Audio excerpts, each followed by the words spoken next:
Wassalatu wassalamu ala khatamil anbiya'i wal mursalin wa ala alihi wa ashabihi wa man tabi'ahu bi ihsanin ila yaumiddin. Rabbi shrah li sadri wa yassir li amri wahlul 'uqdatam min lisani yafqahu qawli.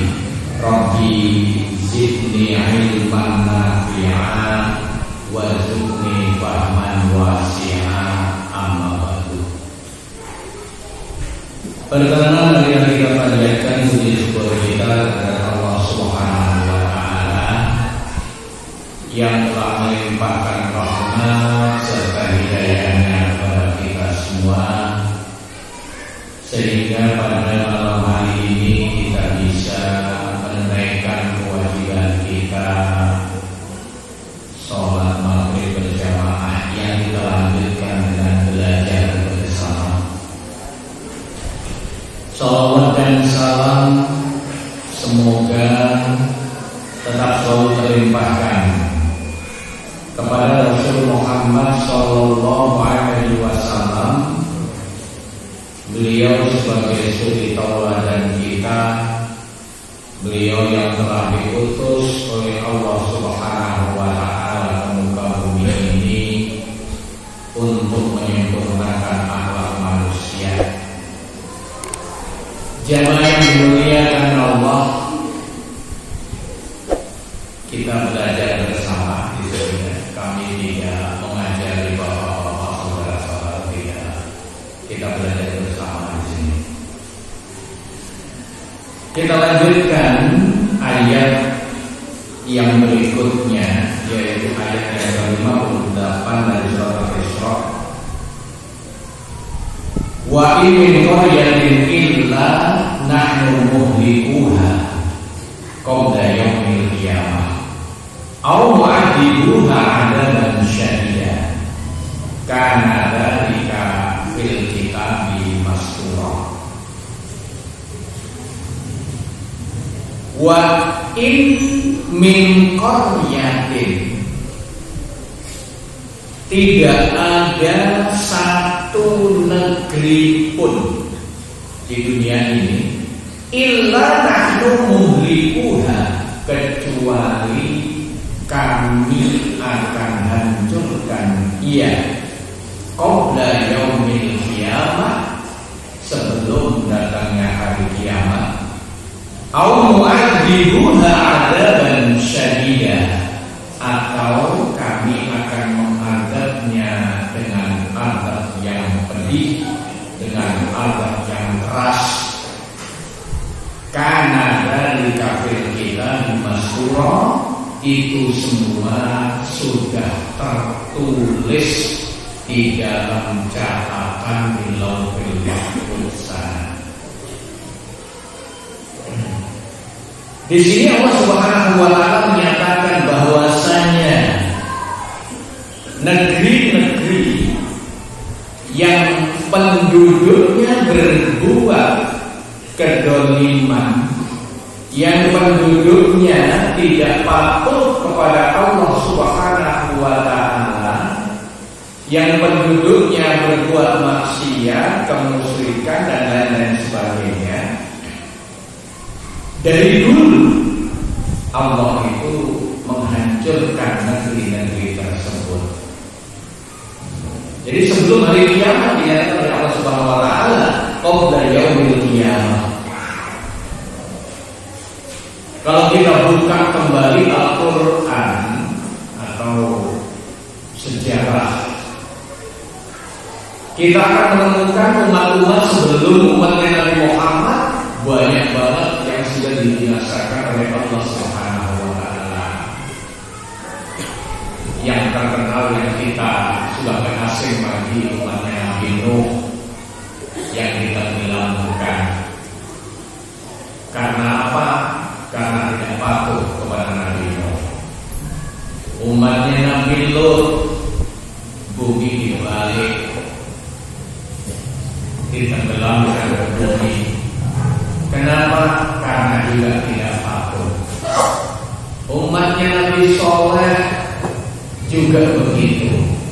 Dan lain sebagainya. Banyak banget umat-umat yang ditenggelamkan. Umatnya Nabi Musa, ya Fir'aun dan pengikutnya ditenggelamkan di Laut Merah. Apa penyebabnya? Dikarenakan mereka itu yang tidak patuh kepada Allah Subhanahu wa Ta'ala, tidak menerima apa yang dibawa oleh para nabi ketika itu. Padahal Allah Subhanahu wa Ta'ala sudah menunjukkan berbagai macam buktinya atau mukjizatnya, ayat atau bukti kebesaran Allah, bukti kekuasaan Allah, tapi mereka tetap tidak mau menerimanya. Akhirnya kembali kepada Allah Subhanahu wa Ta'ala, ditenggelamkan semua, dibinasakan semuanya. Nah, di sini dinyatakan muhlikuha qabla yaumil qiyamah aw mu'adzibuha. Tidak dibinasakan tapi diazab oleh Allah Subhanahu wa Ta'ala. Ada yang seperti itu, dan semua itu sudah tertulis di Lauhul Mahfuz. Di sini Allah Subhanahu wa Ta'ala bukan berarti telah berbuat aniaya kepada kita, tidak. Allah Subhanahu wa Ta'ala bukan berarti telah berbuat aniaya atau zalim kepada manusia, tidak. Karena semua itu adalah akibat dari perbuatan manusia itu sendiri.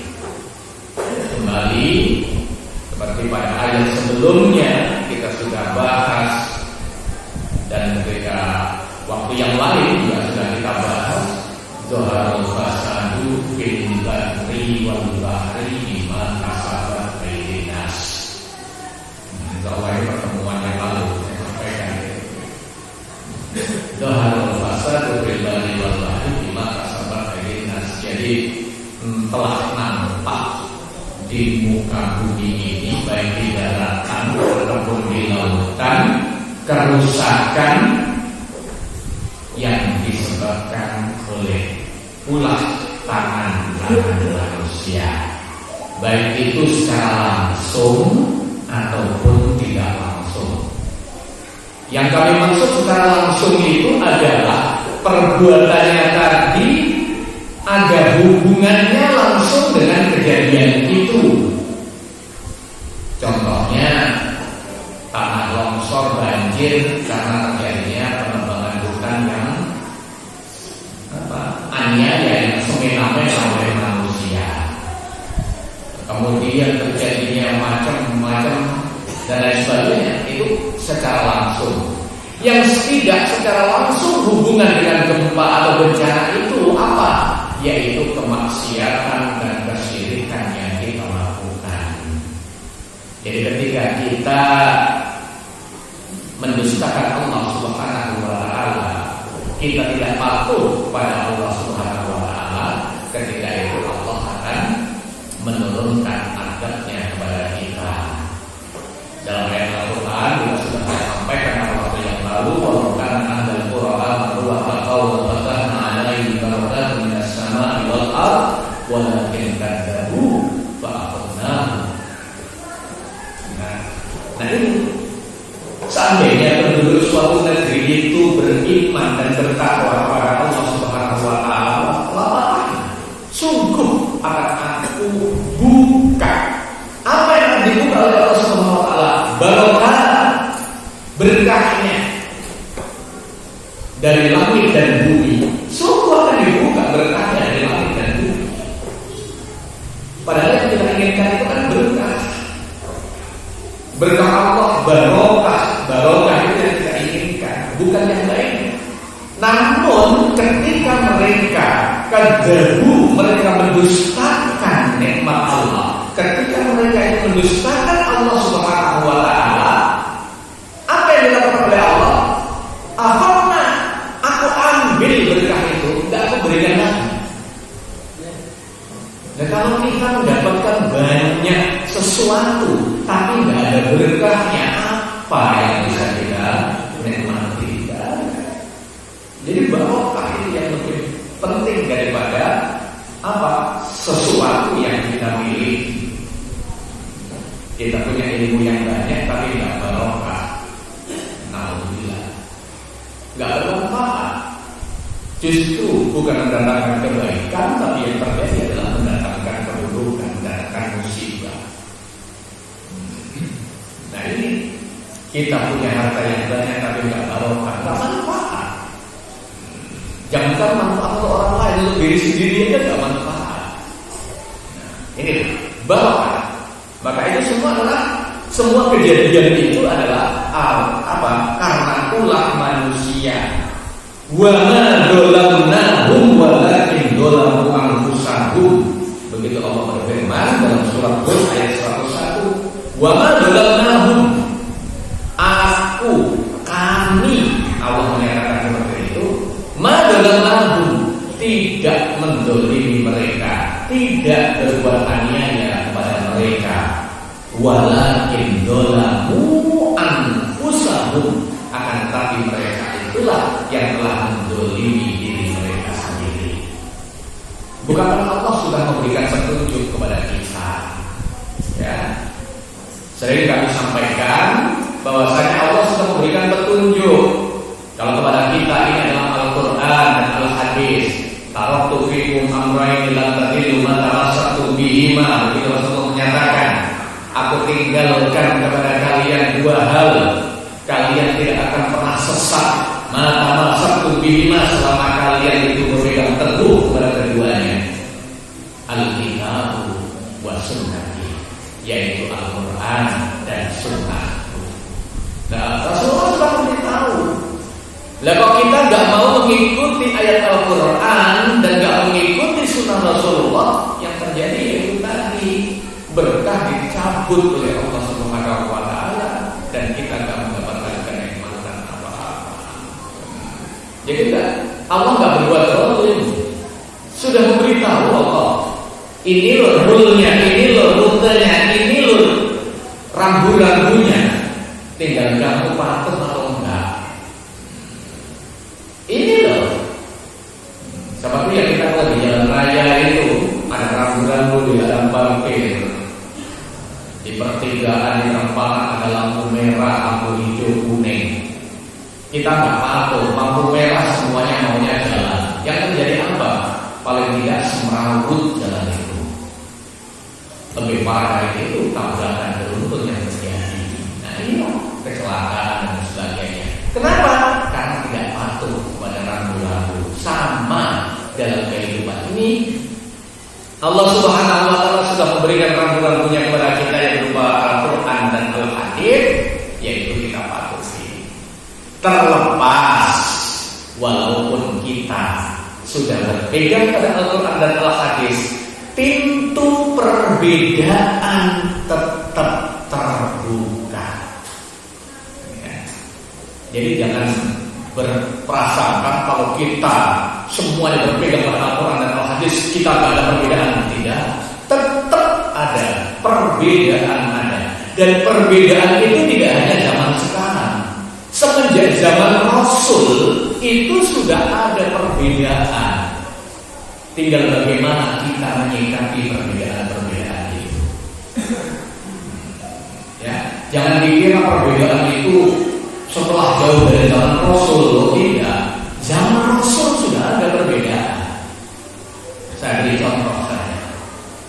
Ya, saya beri contoh ketika itu Rasulullah berpesan, ketika pulang dari suatu peperangan, Rasulullah berpesan, kamu nanti jangan sholat asar sebelum sampai di Bani Quraidah. Sebelum sampai ke Bani Quraidah, jangan sholat asar. Maka perjalanan itu dilakukan oleh para sahabat. Ternyata sebelum sampai Bani Quraidah, waktu asar sudah datang. Bingung para sahabat. Kita sholat di sini atau nanti tunggu sampai Bani Quraidah? Terjadi perselisihan pendapat dari para sahabat. Akhirnya apa? Sebagian mereka sholat sebelum sebelum sampai Bani Quraidah. Sebagian lagi nunggu, saya tidak mau sholat di sini karena Rasulullah sudah berpesan jangan sholat sebelum sampai Bani Quraidah. Setelah sampai Bani Quraidah baru sholat. Ketika ketemu Rasul, apakah Rasul memarahi mereka? Tidak. Rasul hanya tersenyum. Ya, Rasul hanya tersenyum menghadapi perbedaan ini. Dan banyak lagi perbedaan seperti itu, banyak lagi. Jadi kita tergantung bagaimana menyikapi.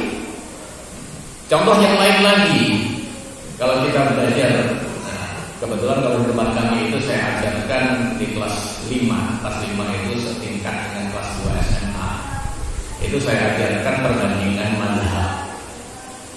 Di situ dikupas betul-betul setiap pendapat mazhab ini dan lain sebagainya, supaya tahu semua ini loh mazhab ini loh mazhab ini bagaimana. Tujuannya apa? Supaya enggak jadi mereka itu gontok-gontokan, enggak perlu gontok-gontokan. Saya tunjukkan satu saja contoh tentang wudu. Allah Subhanahu wa taala berfirman, "Idza qumtum ila sholati faghsilu wujuhakum wa aydiyakum ilal marafiq."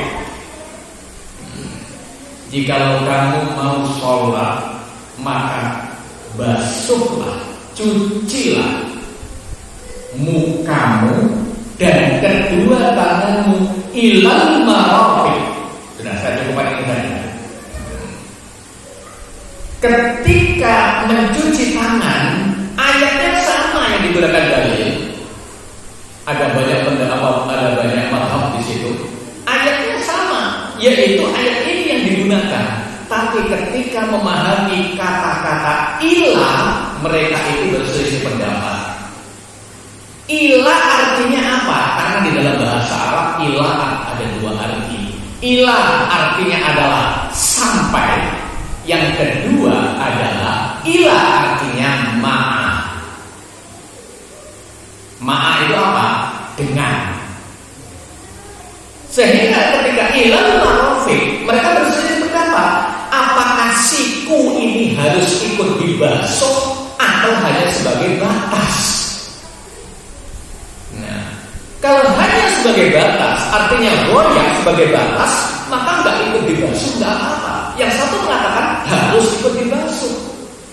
Loh, ayatnya sama, ketika memahami tidak sama. Lalu bagaimana kalau saya biasa menggunakan kaidah usul fiqh menghadapi permasalahan-permasalahan seperti ini? Kalau saya pribadi dan anak-anak saya sampaikan, kita pakai kaidah usul fiqh. Apa itu? Al-khuruju minal khilaf mustahab. Kita keluar dari perselisihan, hukumnya mustahab, disukai. Lalu bagaimana? Ya sudah, yang satu kan mengatakan nggak dibasuh nggak apa-apa, artinya hanya batas saja. Yang satu mengatakan harus dibasuh. Yang mengatakan dibasuh nggak apa-apa kan nggak melarang kalau ini dibasuh. Lalu bagaimana? Basuh saja. Toh nggak bertentangan dengan pendapat yang pertama. Yang menyatakan hanya sampai itu kan nggak melarang untuk dibasuh. Ya dibasuh, silakan. Dengan niat kita keluar dari permasalahan. Contoh yang lain lagi tentang puasa. Ini bahas tentang fikih katanya.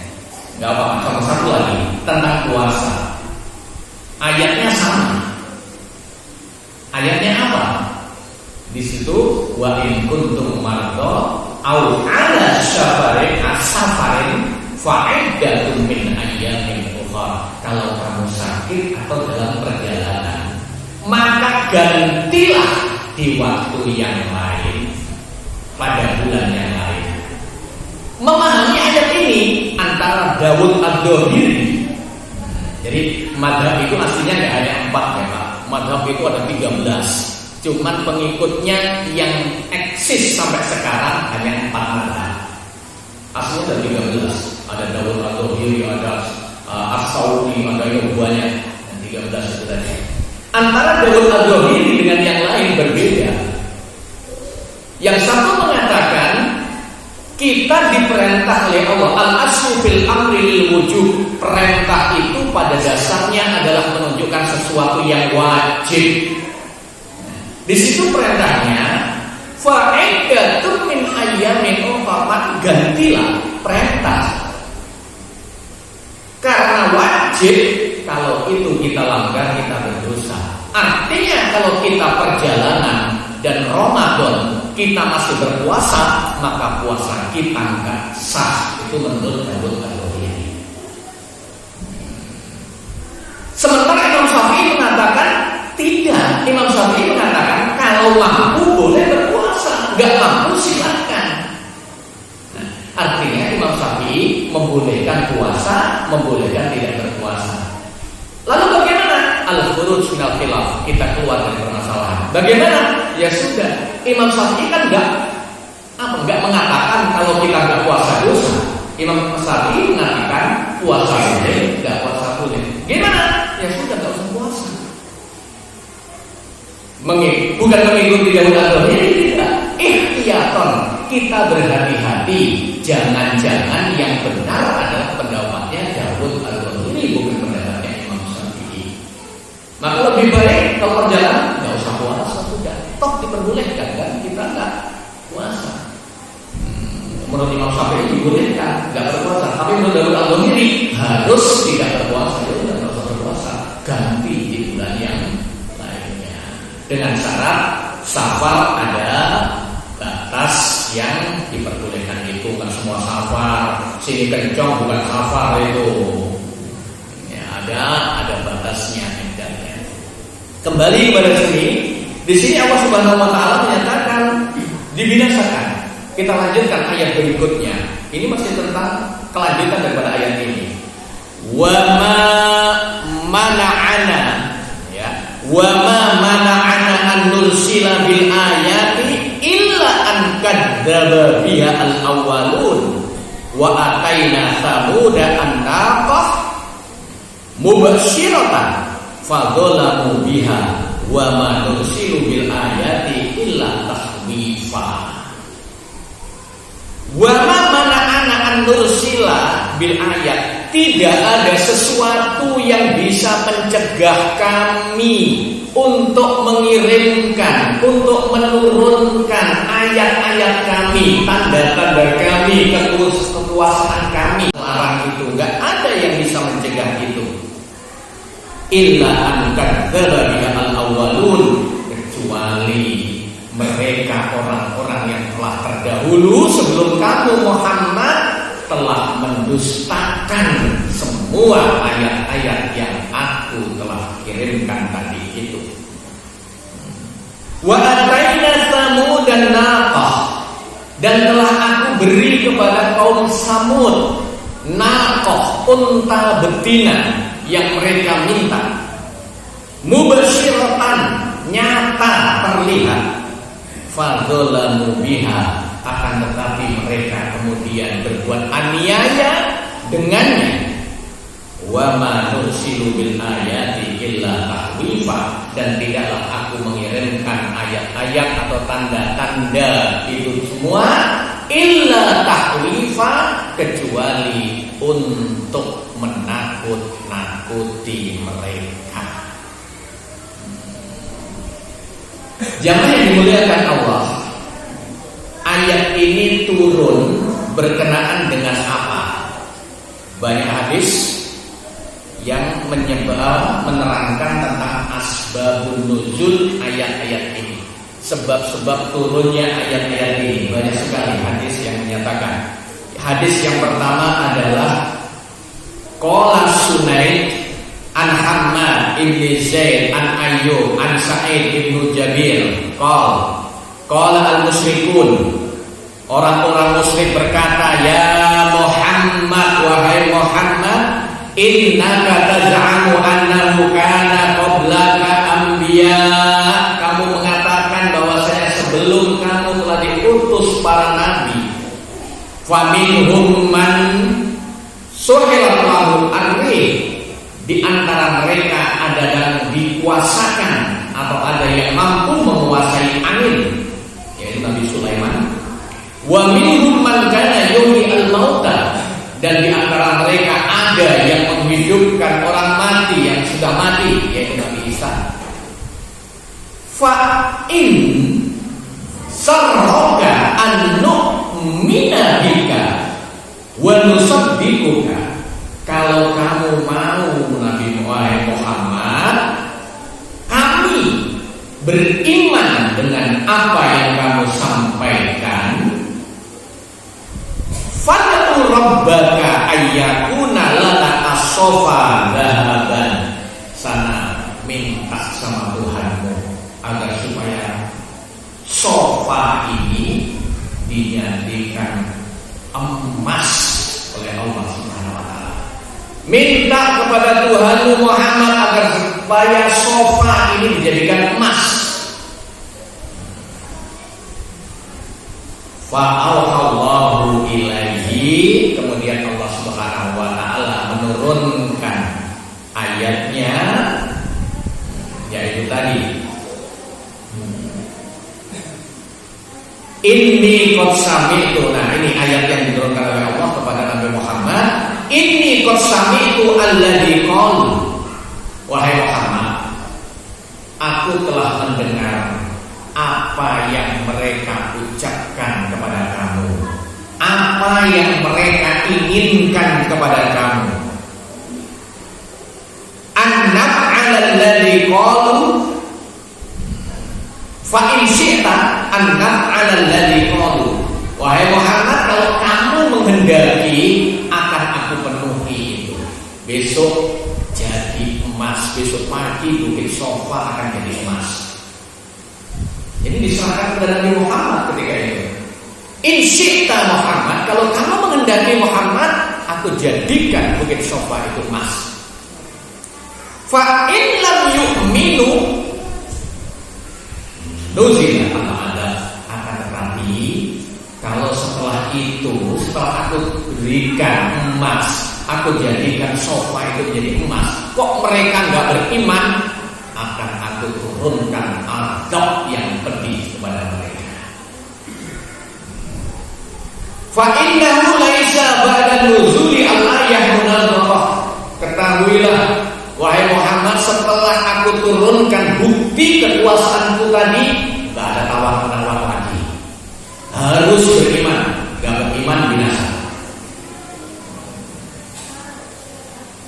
Wa in syi'ta an nasta'ni bi kaunika istanaitu bihi. Akan tetapi Muhammad, kalau engkau menghendaki itu diundur, itu diakhirkan, itu ditangguhkan, aku tangguhkan Muhammad. Oh iya, betul-betul Nabi Muhammad ini diberi kebebasan oleh Allah untuk memikirkan umatnya, tidak seperti nabi-nabi yang lain. Nabi Muhammad pun punya kelebihan. Di situ Allah betul-betul memberikan, menyerahkan urusan umatnya itu kepada Nabi Muhammad. Insyaallah, kalau kamu menghendaki Muhammad untuk kami undur dan memberikan ampunan kepada mereka, akan kami undur itu, akan aku undur itu Muhammad. Maka apa yang disampaikan oleh Muhammad kepada Allah kepada itu ketika itu? Qala ya Rabbi istagni bihi. Ya Rabbi, ya Allah, tangguhkan itu ya Allah. Itu karena sayangnya Nabi Muhammad. Karena apa? Karena Nabi Muhammad sudah meyakini pasti banyak belajar dari kejadian nabi-nabi yang sebelumnya juga seperti itu. Minta seperti itu, begitu ditunjukkan, dituruti, ternyata mereka tetap aja kufur, gak mau beriman. Maka ketika itu Nabi Muhammad minta tangguhkan itu ya Allah. Wa kadzalika qala Qatadah wa Ibnu Jurayj wa ghairihima. Begitu juga hadis yang lainnya yang sama, yang artinya sama seperti itu. Sama, maksudnya sama seperti itu ya senada dengan itu artinya. Wa ma mana'ana an nursila bil ayati. Kemudian Allah Subhanahu wa taala menurunkan ayat itu. Kemudian hadis yang lainnya Di situ Allah Subhanahu wa taala ketika itu menurunkan ayatnya kepada Nabi Muhammad. Apa ayat yang diturunkan oleh Allah Subhanahu wa taala kepada Nabi Muhammad?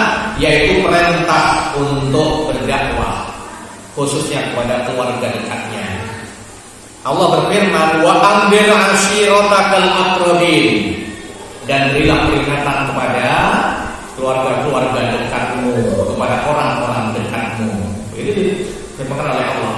Maka ketika itu Nabi Muhammad itu naik ke atas bukit Safa, kemudian mengumpulkan kaumnya dan berdakwah, mengajak mereka untuk beriman kepada Nabi Muhammad. Apa jawaban mereka? Jawaban mereka itu betul-betul mirip dengan hadis tadi. Wahai Muhammad, kalau kamu ingin aku beriman kepadaku, pindahkan bukit-bukit yang ada di sini agar supaya kami bisa bercocok tanam untuk makanan kami setiap harinya. Pindahkan bukit-bukit ini. Kan di Mekah itu tanahnya kan batu semuanya, sosok batu yang gak mungkin ditanami. Wah, disuruh kita Muhammad pindahkan bukit-bukit ini supaya kami bisa bercocok tanam. Kalau tidak begitu, jadikan tempat kamu berpijak itu menjadi emas yang akan kami ukir, yang akan kami pahat terus setiap waktu, dan kami gak perlu bekerja capek-capek untuk mencari penghidupan kami. Maka Nabi Muhammad ketika itu, oke, saya turuti, saya minta, saya berdoa kepada Allah Subhanahu wa taala.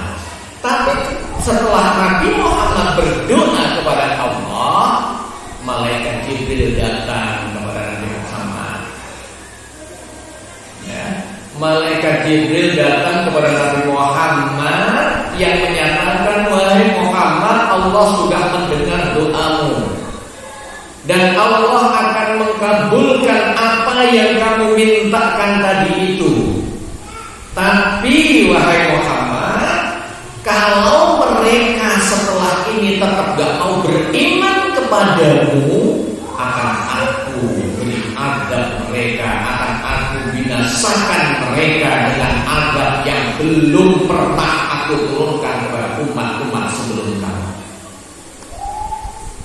Artinya kalau kita melihat umatnya Nabi Nuh seperti itu, Nabi Nuh seperti itu, seandainya ketika itu Nabi Muhammad mengatakan ya, akan turun adab yang lebih dari itu. Tapi karena sayangnya Nabi Muhammad kepada umatnya, sayang kepada umatnya, akhirnya Nabi Muhammad mengatakan apa supaya diakhirkan oleh Allah Subhanahu wa taala. Di situ Allah Jibril mengatakan kepada Nabi Muhammad, kalau engkau menghendaki rahmat Allah dan taubat Allah, ampunan dari Allah, Allah juga akan memberikan itu semua kepada Muhammad. Akhirnya Nabi Muhammad minta ampunan itu tadi, minta diampunkan karena sayangnya. Nah, yang dilakukan di sini dalam ayat ini dinyatakan, dalam ayat ini disebutkan, wa ataina samuda an-naqah. Samud itu adalah kaumnya Nabi Soleh alaihissalam. Ketika itu juga minta persis mirip permintaannya seperti yang diminta kepada Nabi Muhammad. Apa? Wahai Soleh, aku minta supaya dikeluarkan seekor unta betina dari batu itu, sambil menunjuk batunya. Dituruti oleh Nabi Soleh, minta kepada Allah, dan Allah Subhanahu wa taala mengeluarkan unta betina dari dalam batu itu. Dikeluarkan unta betina, ya betul, dari batu itu muncul unta betina yang besar seperti yang mereka inginkan. Tapi mereka mendustakannya. Apa? Unta itu akhirnya ya didolimi, dianiaya dan dibunuhnya unta itu. Akhirnya ketika itu Allah Subhanahu wa taala menurunkan azabnya yang pedih kepada mereka, membinasakan kaum Samud. Maka seperti itu Nabi Muhammad tidak ingin terjadi seperti itu kepada umatnya. Sering sekali Nabi Muhammad itu sering sekali karena sayapnya kepada umatnya tidak mau Allah menurunkan azabnya. Sampai bahkan ketika itu malaikat gergeten, tapi Nabi Muhammad tidak. Satu kejadian ketika Nabi Muhammad hijrah ke Taif, apa yang terjadi? Niatnya mau hijrah, mencari perlindungan, mencari tempat yang aman ke Taif. Namun yang terjadi di Taif, Nabi Muhammad datang dilempari dengan batu sampai terluka, sampai mengalir darah dari tubuhnya. Malaikat Jibril gergetan. Apa malaikat Jibril bilang kepada Nabi Muhammad? Malaikat yang tidak punya nafsu gergetan. Wahai Muhammad, minta sama Allah agar supaya aku membalik Taif ini. Apa jawabnya Nabi Muhammad? Oh jangan, mereka berbuat seperti itu karena mereka tidak tahu. Jangan-jangan nanti anak keturunan mereka atau dari negeri ini akan muncul para ulama-ulama besar. Terbukti akhirnya dari Taif muncul berbagai macam ulama, banyak ulama dari sana. Nah ini karena sayangnya dari Muhammad kepada kita. Jadi ayat ini tafsirannya seperti ini. Jadi kita nggak hanya sekedar menerjemahkan ya. Banyak ulama semua juga dalam sekian lama baru sampai ayat 58. Kalau saya terjemahkan mungkin ya sudah selesai ya. Ya kita kan belajar bareng. Gitu. Saya tidak lebih tahu dari bapak-bapak, tidak. Kita belajar bareng. Kalau bapak ingin lebih luas lagi, kesempatannya mungkin setiap hari. Kalau ketemu saya kan hanya 2 minggu sekali.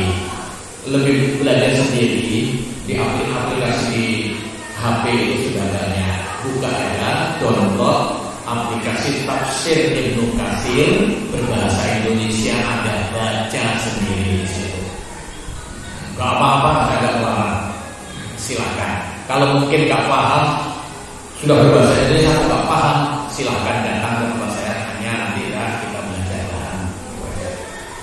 Jadi silakan. Jadi kami ada yang terus di sini ada, di sini juga ada. Yang di sini berbahasa Arab, di sini juga ada bahasa Indonesia juga ada. Jadi silakan. Karena mungkin kalau belajar bersama-sama ya lama itu tadi, lama banget. Tapi tidak masalah. Tidak masalah. Kita lebih baik pelan-pelan tapi kita amalkan. Karena mencari ilmu itu, nah ini yang banyak salah. Kalau di dalam dunia ilmu pendidikan atau ilmu tarbiyah, di sana ada tarbiyah al-aqliyah, yaitu pendidikan akal, pendidikan otak. Apa tujuannya? Pendidikan otak itu tujuannya adalah bukan untuk transfer ilmu dari buku ke otak anak, bukan untuk menghafal apa yang ada di dalam buku itu toh, tapi yang lebih utama adalah mengamalkan apa yang dia ketahui dalam hidup sehari-hari. Ilmu apa saja, kalau hanya sekedar kita transfer ilmu dari buku ke otak anak, kita kalah dengan flash disk, kita kalah dengan memori. Memori itu flash disk ketika pencet langsung muncul, otak kita masih mikir. Bahkan sering lupa, flash disk jangan lupa, ada rusak ya rusak. Kalah. Makanya tujuannya pendidikan adalah kita tahu, setelah kita tahu, kita amalkan. Kita tahu, hafal dalilnya dalam Al-Quran, sholat jamaah itu lebih utama daripada sholat yakin semua yang di sini sudah hafal itu. Kalau nggak hafal dalilnya, hadis ini saya kira sudah tahu semuanya. Nah, tapi kaki kita untuk melangkah ke masjid jamaah berat sekali. Nah, ini kita berarti belum mengamalkannya. Mari kita belajar yang sedikit ini langsung kita amalkan. Gak usah menilai orang lain, cukup kita menilai diri kita sendiri. Bukan kapasitas kita untuk menilai sahabat kita atau saudara kita. Yang berhak menilai hanya Allah Subhanahu wa Ta'ala. Tidak perlu kita fanatik dengan apa yang kita yakini kebenarannya. Dalam arti dalam urusan fakiyah ya, cabang ya, bukan usul, bukan akidah. Kalau akidah nggak ada nawar-nawar. Ya. Kita terlalu fanatik dengan apa yang kita miliki, kita pahami ternyata sehingga kita menjelekkan, menyalahkan pemahaman orang lain dalam urusan fakiyah tidak. Tapi dalam urusan usul tidak ada tawar-menawar. Ya, usul itu adalah akidah. Dalam urusan akidah tidak ada tawar-menawar. Kalau hanya beda bagaimana kita melaksanakan ibadah yang sudah diperintahkan, cara melaksanakan yang kita berbeda, ya sudah kita ikuti apa yang kita yakini, tidak perlu kita menyalahkan orang lain. Ini yang bisa kami sampaikan pada malam hari ini. Banyak kekurangan di dalamnya, tapi mohon maaf. Billahi wa taufiq. Assalamualaikum